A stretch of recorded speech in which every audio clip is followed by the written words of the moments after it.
Hello, my name is Thompson-James, and today I'm going to be talking about how we can help students realize their learning norms. I'm going to use some past experiences of what I have done and some ideas that I could use for the future.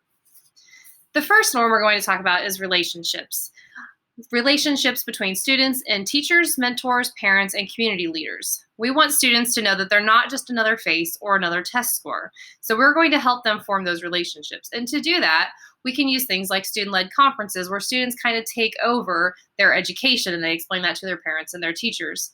We're going to show an interest in students outside of the classroom, and we can encourage collaboration amongst students, mentors, community members, inside and outside of the classroom. The next two norms I lumped together because I felt like they were pretty similar. Those are time and timing. For time, we want to know that students can learn at their own pace and that it's deep as well as meaningful. And for timing, we want to know that they don't all have to learn in the same sequence. Some ways that we can address this and teach this to our students is to be adaptable when we are teaching. We need to reteach content if necessary. We can use advisory time or seminar time for students to work with their teachers if they need a little bit more help. Also creating individualized plans of study and utilizing IEPs for those special needs students. The next two I also lumped together, and those are play and choice. For play, we want students to know that they have opportunities to explore and that they can make mistakes and learn from them without being branded as failures. And for choice, we want them to know that they do not have to follow the same path as every other student, that they have real choices about what and how they learn.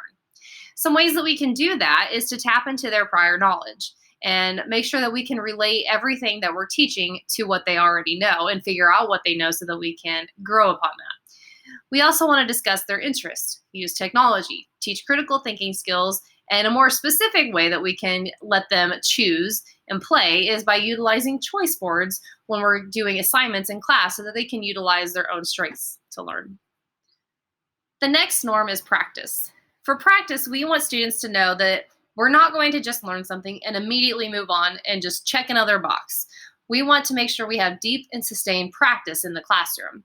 So to do this, we need to review content before we move on and utilize project-based learning so that students can learn a little bit deeper in a subject. The next three are authenticity, application, and relevance. Authenticity, we want students to know that their learning is regarded as significant outside of school by experts, family, and employers. Application is making sure that it's not just theoretical and that what they can actually learn can be applied outside of school. And relevance is we want to make sure students know that their teachers are helping them understand how their learning contributes to the community and the world, and that they're not just jumping through a bunch of hoops just because they're supposed to.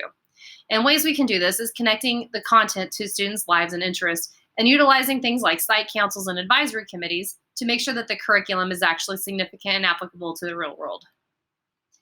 And our final norm today is challenge.